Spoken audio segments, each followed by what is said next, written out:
You are listening to the VCast.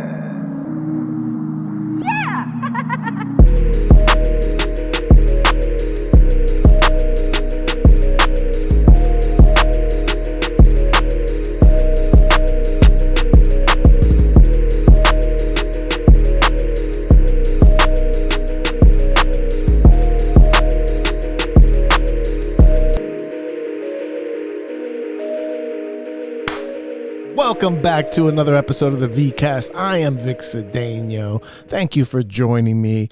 It's another week. New week equals new opportunities. You hear me say that a lot because it is the truth. Don't get mad at Mondays. Mondays didn't do shit to you. Make the best of it. Stop crying. Stop complaining. It's Monday.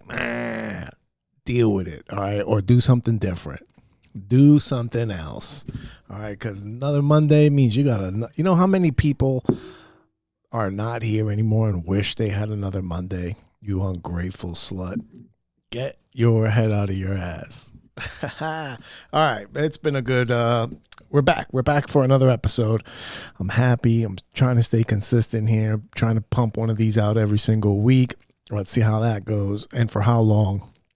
We don't know, but I had a good week. It's a good week. Been productive. I spent a lot of time in the car last week driving. I got to spend a lot of time in the car driving for work. Plus I had crazy shows. So my back is killing me. Something about the posture, the way I sit in the car has me knotted up. I just start developing these crazy knots.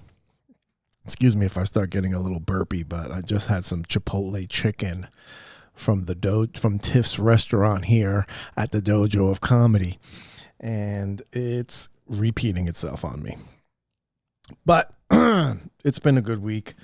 Driving around a lot. I came to the dojo Friday trying to get a spot on The Secret Show, right? Sometimes I just show up here trying to see what I could make happen. See if I can get myself some stage time. And I completely forgot I was booked on a show in where's that? Monroeville, New York? Pleasantville, New York? Somewhere. I don't know. It was like an hour and a quarter away. And I had to dip. I was like, luckily the reminder on my phone went off. I usually try to set it for like a week before, but I messed up and set it for an hour before. So I had to drive an hour and 15 minutes, an hour before the showtime.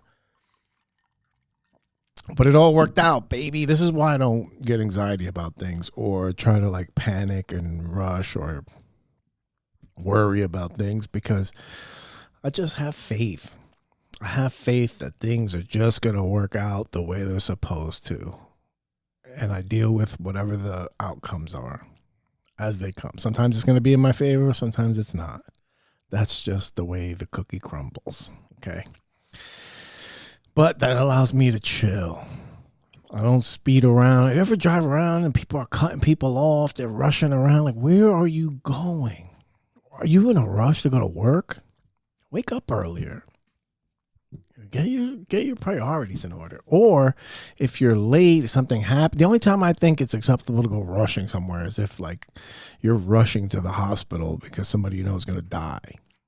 Like that's an acceptable reason to go rushing to the hospital. Otherwise, slow down. Or you got to pee. If you got to pee and you're going home, I get it. Sometimes you have to dip. But yeah, it's been a lot of driving. I had to drive all the way upstate to New York. Then the day before, I think that was Thursday last week, I had to go down to, where do they do heroin at? Oh my God. Starts with an A.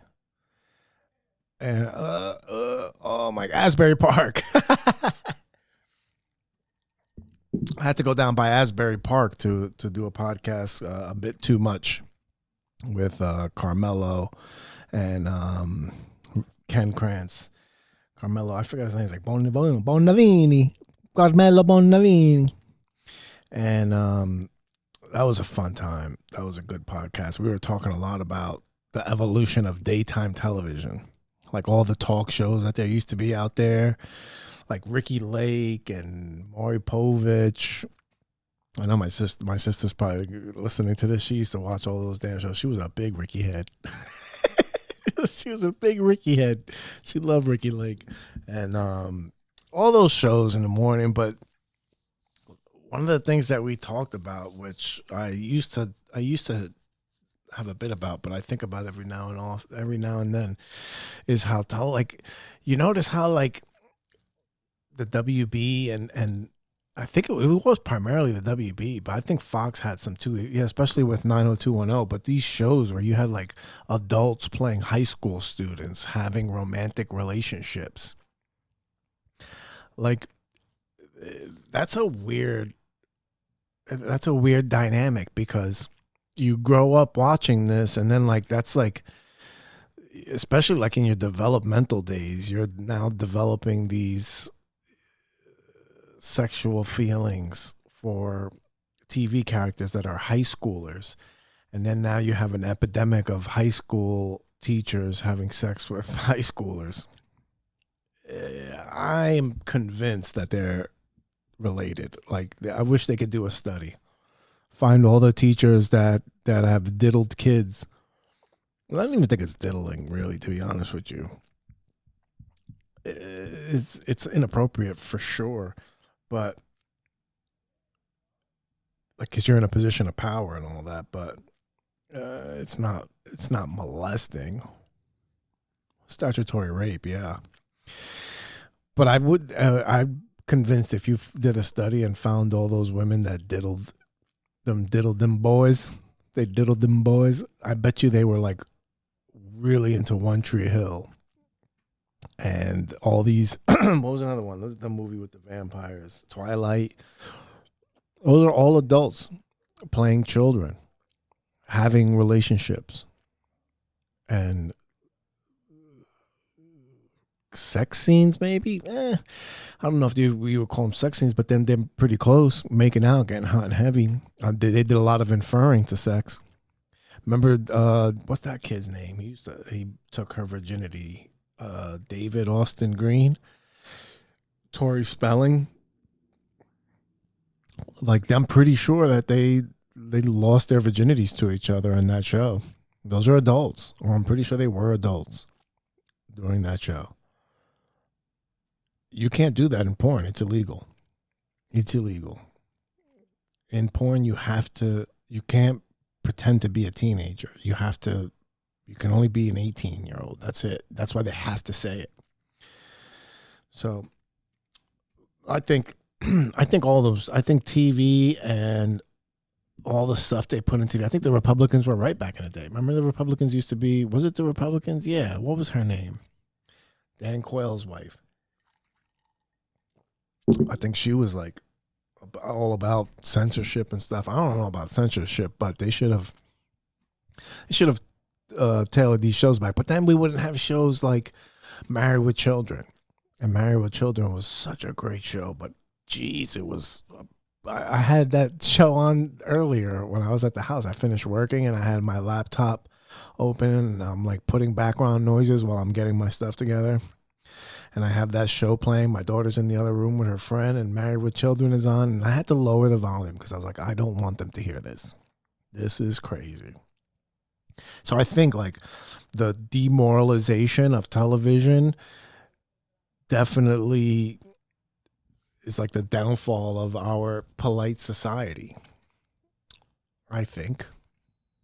Right? When you think about it. We used to have like wholesome shows. Like I got so much morality from shows. Like the shows that used to be on regular television, like Family Matters. Like, oh man, what was that show? Oh man, there was a show with these chicks. Oh man, it was from like the same. It was in the same universe as Different Strokes, and there were like all these, and there was like one mother. I don't know if they were like a foster home or just maybe like a school for girls or something. One Step at a Time. Oh God, I don't remember. But there used to be this old redhead lady, and she was like the den mother for all these young girls. But all the shows were all about. There was always like a message that they were trying to get across. Every episode, it was silly, it was funny, comedy, punchlines, but there was always some sort of morality that you were learning. That like the fact that you were spending so much time in front of the TV wasn't degrading your brain. You were learning stuff. They would talk about things. They would have conversations with you that your parents probably weren't having with you. Especially, I know for me growing up, my mom did the best she could, but she was a single mother. She worked all damn day. So she was gone in the morning when I was getting myself ready for school, and she was home, you know, a little while after. I'd already been home for like an hour by the time she got home, hour and a half. By the time she got home. So I had, those were the times that I was by myself, and it was just me and TV. So TV was giving me, you know, was having longer conversations than I was having with my mother, because, you know, look at the age gap. I'm 9 years old. I'm 10 years old, all the way up until high school. And I'm spending 3 hours a day with television.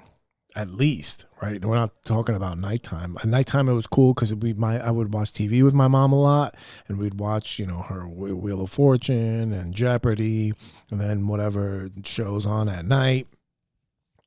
So, you know, we got to spend time like that. But when I'm by myself, I'm getting a lot of my character from these TV shows.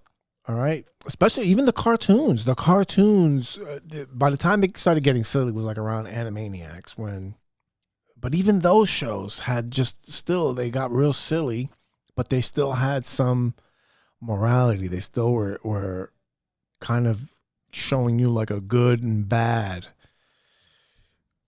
and a way to, you know, to behave.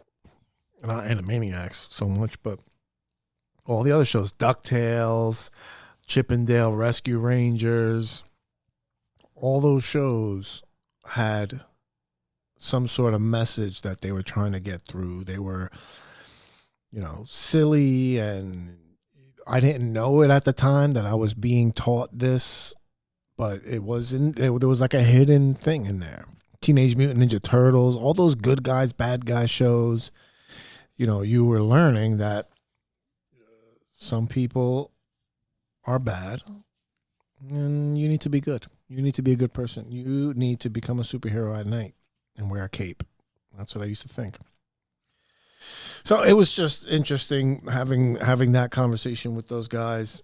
And we didn't dive too much into all of that, but we were talking a lot about the types of shows and stuff that we were watching. So I've been folding that. I did origami this last episode. I folded the napkin. I watched the episode back. I just kept folding this napkin into things. Remember in back in the day growing up, we used to make those footballs like this. Remember those triangle footballs? And then when you were in school, you kick them on the table, make field goals, and play points. I used to do that a lot in in-school suspension. All right, I was in in-school suspension a lot. Good boy. That's why it's such a 180 for my daughter to be the way she is. Compared to how I used to be, oh my God. The fact that my daughter's a straight A student, yeah, it's a humble brag. The fact that my daughter is a straight A student boggles my mind. She is so polite and wholesome. She's still waiting for tooth fairy money. I forgot to ask her if she got tooth fairy. I think she lost her last. I think she might have one more kid's tooth. I don't even remember when I stopped believing in all that stuff. And Santa Claus. That's why I try to tell my daughter, man, listen, the time that you have now, enjoy it. Don't rush to be an adult. The kids be wearing makeups and stuff, and that's why I don't have my daughter on social media. She's not on Roblox, nothing. And keep that innocence for as long as possible. That's why she does. Like she doesn't know why I don't let her watch regular YouTube. She's still on YouTube Kids. She's 11. You're still on YouTube Kids. You're not going to regular YouTube. And she's like, why? I don't understand the shows that I watch. I was like, listen, I know. I trust my daughter. You know, kids are curious and, but I trust my daughter to make the right decisions. Even at this young age already, she makes right decisions. Sometimes she may not know things, but when she does know, she knows to make the right decision. She knows there's rules. But I can't trust YouTube because I've been watching YouTube with her, and she's watching she could be watching a Peppa Pig show, and then all of a sudden there's an ad for freaking Viagra or something. And you're like, whoa, this, and then is your sexual reproductive, like it just goes crazy. And you're like and then then your kid looks at you for like, what is this? And you have to try to explain your way out of it. So that's why no YouTube, no regular YouTube, no Roblox, none of that stuff. Like, just be a kid, play with toys. It's such a different time. Like, I think about the way my childhood was compared to what my daughter goes through. And it's like, man, at her age, I used to disappear. I would be gone from 7 years old, 8 years old. Like, I would be out. As soon as I got a bike, I was out. My sister walked me to school for like the first few months of kindergarten. And then I was on my own. I used to walk you'd walk with groups of people and they'd watch me out the window till I disappeared up the block. But once I got up the block, I wasn't at school. I had to turn and go down several blocks all the way that way, and then turn and go another couple blocks up that way. I was pretty far. I was about a mile away, at least, from my house.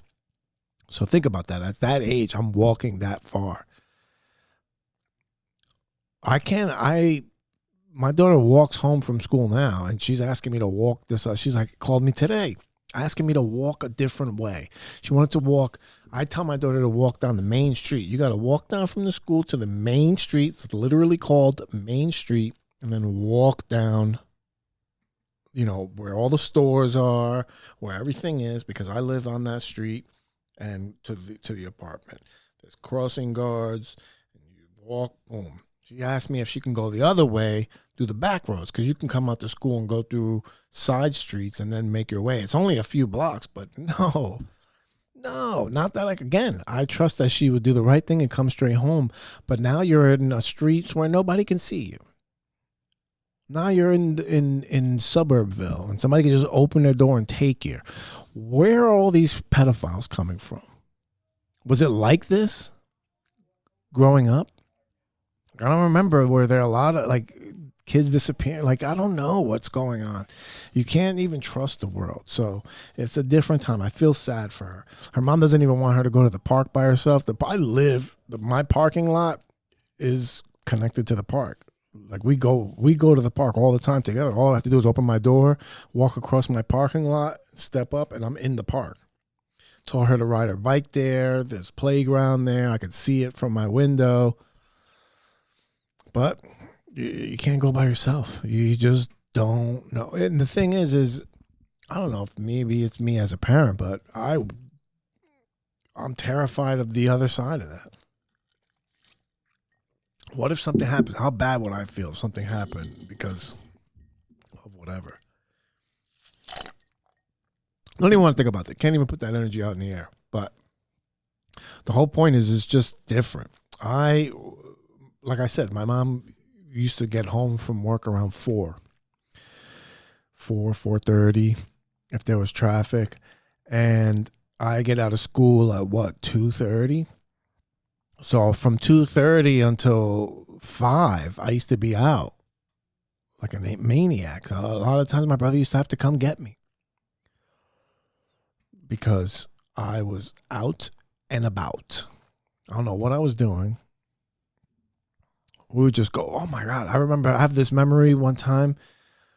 I must have been in 3rd grade, maybe. And I passed this building now.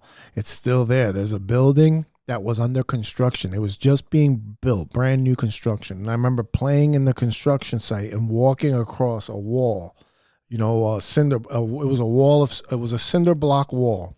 And I remember standing on the wall and looking down, and there was just rebar all down at the bottom, like, just standing up. So if I fell off of that little wall, I would have been impaled on rebar. Nobody was around. It was just me and this other kid, D, and I forgot who it was. But I remember this was around the time that all I want to do is a zoom, zoom, zoom, and a boom, boom. Just shake your rump. Whenever that song came out, they used to have a shirt that had this like a chipmunk lady or something with a big fat ass. It was a chipmunk lady with it was like a woman, but it wasn't a woman. It was a character. And she had a big fat butt with these little shorts. And it said, all I want to do is a zoom, zoom, zoom, and a boom, boom. And she was like dancing on the shirt. She just was like that, looking back, and you could see her big butt. They sent me home from school because I wore that shirt to school. It was yellow, and the words were in red. I remember that shirt. It was like a dark yellow, like the color of this table. And I wore that shirt to school, and I thought it was cool as hell. And they sent me home for wearing something inappropriate. Different times. But it just, I try to compare. Like, my daughter sits in her room. My daughter had her friend come over today. It was like her first time having a friend come over because their kids' parents don't care about her, so she can do things. I'm just kidding. She asked me, she goes, she called me, right? She gets out of school, she calls me, and she tells me she's walking home. That's the routine. But she calls me and she goes, first she calls me and goes, hey, me and Cricket want to go do homework, all right? That's my daughter's friend's name is Cricket. Don't ask. So she calls me and goes, me and Cricket are going to go to, we want to go do homework somewhere. Do you mind if I go? Like, yes, I mind. You're coming straight home. What are you talking about? We're going to go somewhere. You don't even tell me where you're going. You're just going to go somewhere. I'm like, no. She's like, all right. She hangs up. Calls me back. She's like, what'd you say? I didn't answer. I was like, you think I changed my mind? You still can't? I said, I'll see you when you get here. That's what I said. Okay. And then she hung up. And she called me back again. Can I walk the back roads? No, you can't walk the back roads. You already know that. Just come. Boom. Hey. Call me again. I'm sorry, but I have to ask, why aren't I allowed? Like, I got to explain myself, bro. This used to drive my mom crazy. Having to explain herself was one thing my mom did not care for at all. That was an assaultable offense. If you asked questions that made my mother explain why she had to do something to a child, are you kidding me? You're beaten. You were beaten. Or yelled at like you were beaten. Sometimes the yelling was like the equivalent of being beat. You flinched just the same way. But, I don't even know what the hell point I was trying to make, but it's just different. Oh, so my daughter had her friend come over today. Like, just the way that they play. Like, they were in school all day, and then they get home, and they're pretending to play school again. They love school. I don't know. No, she doesn't. She gets mad on the weekends. That Monday's coming. Yeah, it's just different. I was robbing Chinese stores. I used to go to stores and steal the donation money off the counter. You know, those little cans that would have like this little child or some animal, and they were collecting donations in the can. I would just walk into places and look like I was ordering something, and snatch that can and run. We used to steal the bubblegum machines, okay? The entire bubblegum machine. We would just take the whole thing. We'd walk into a store, and they would have these. We would only go for the plastic ones. They came out with these back then. They had just come out with these machines where they would put nuts, they would put M&Ms, and then they would put like Mike and Ike's in the third one. There'd be 3 of them. Have them at the supermarket, or they'd have them in like stores, like bodegas by me, or just candy stores, convenience stores, whatever. They had these machines, and I would just walk into the store, pick it up, and walk out with it. Okay? Madness. This was madness. Just shoplifting all the time. I used to shoplift at Sears Roebuck all the time. I was big into riding bikes. That was my shit. Once I got to ride a bike, I was out all the time. In the weekends, from morning till whenever the lights came on, I was out riding my bike. I'd come in to eat, hydrate, and go. I didn't have water outside with me. My daughter goes out, she's like, I need a bottle of water to go out with. Bro, I used to never drink water outside. I would just, come back upstairs, guzzle whatever juice or, it's pretty much used to be juice, high C. Used to drink Ecto Cooler. Remember Ecto Cooler, Ghostbusters? They came out with those cans. We used to have to drink juice out of cans, these big cylinder cans that you needed a can opener. You pop a triangle, one big triangle on one side and a little triangle on the other side to let air in so that you could just pour glass. I used to just drink juice, sugary juices all day long, and then be gone riding my bike. And I used to go to Sears Roebuck in Hackensack with that big tower. I think they're turning that into a Five Guys or something. I don't know what they're turning that. Probably Amazon bought it. And I would go there and I would shoplift gloves, fingerless gloves. I'd always lose them. I'd steal fingerless gloves and then ride my bike around like I was riding a motorcycle. That was my thing. I used to pretend I was riding I used to put baseball cards in my spokes so that my bike made noise when I rode. Out all the time.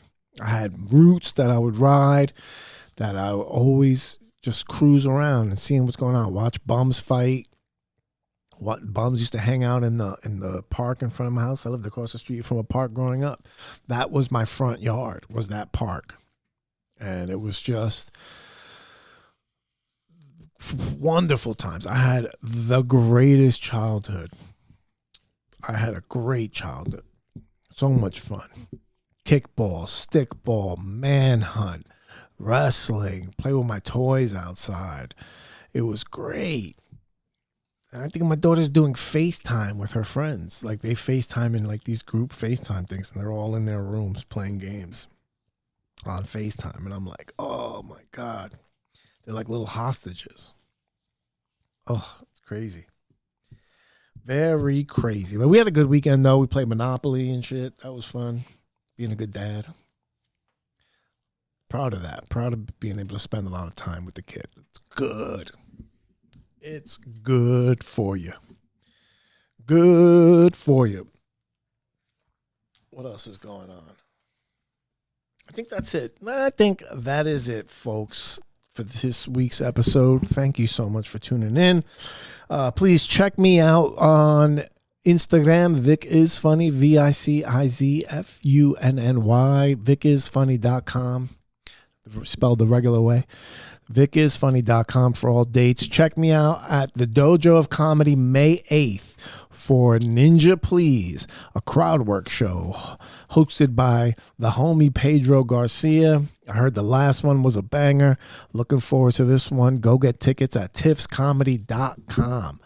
Ladies and gentlemen, Ninja Please, the Dojo, May 8th. It's a show where we don't do material. We just talk. It's exciting.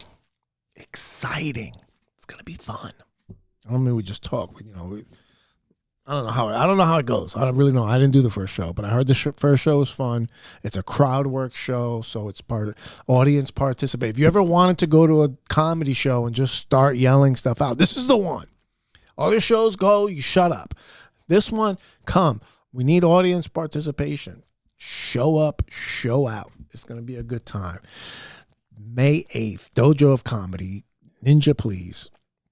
Other than that, that's it. Thank you very much. Peace out. Stay blessed.